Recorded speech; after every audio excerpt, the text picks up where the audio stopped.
back on Total Information AM, joined now by Don Rubin. He's the president and CEO of BioSTL, and got some moving news going on. Have you called 2 men in a truck, Don? Well, we might need 3 men in a truck. We've got a lot of work to do ahead of us. It's a really amazing project that's going on that's going to take St. Louis to the next level in bioscience, in startups, and in really making St. Louis fly to country rather than fly over country. This is a project that has been a long time coming.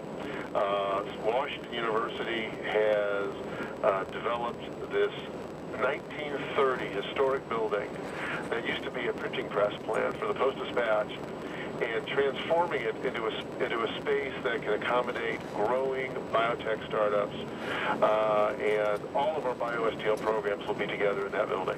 And it's down in the Cortex area. Should be sure to put that out there. And obviously that has become an engine for startup and entrepreneurial growth and tech growth in our area. And what I want to ask you, first of all, is just how important is it, and you kind of touched on this already, but being able to sort of get all those big brains in one spot. And obviously the bio industry, Danforth is not going anywhere, the Danforth Science Center out in Creve Coeur, but this is really an opportunity to put a lot of this in one place. The density in this building will be really make it a magnet. I think of it as a beehive of activity. There'll be a beehive of startups, of entrepreneurs, of scientists, of investors, all living and working in that building and interacting.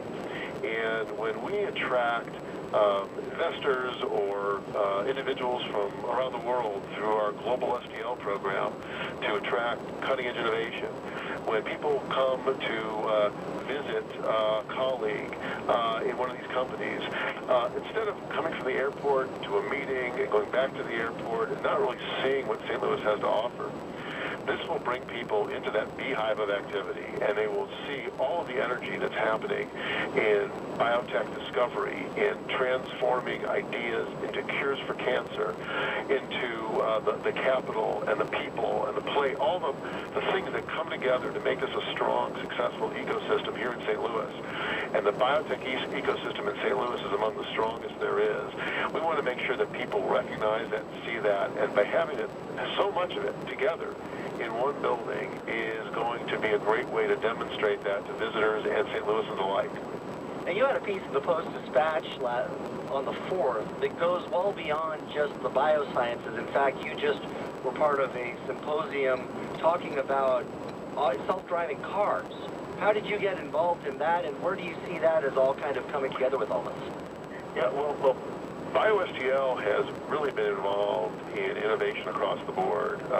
We really started with human health and agriculture technology, or plant science, which plant science and medicine are the areas that we've always seen as part of bio in St. Louis.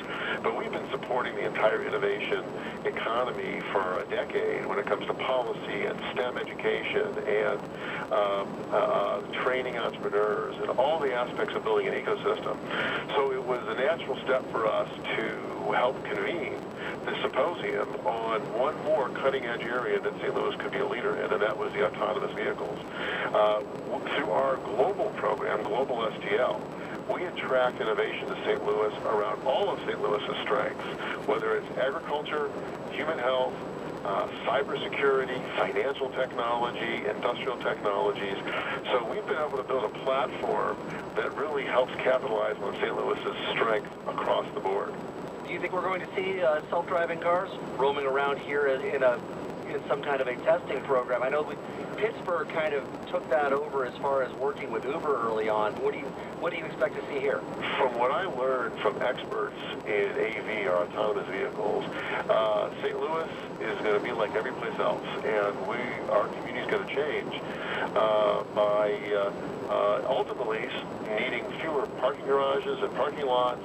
It will take a lot fewer vehicles to meet the needs of all of our population. I've seen studies where in a town where they have 200,000 vehicles right now, it really only takes 20,000 vehicles, or one-tenth of the vehicles, to meet the needs of the population if all of those are moving around and maximize utilization. But that's just one area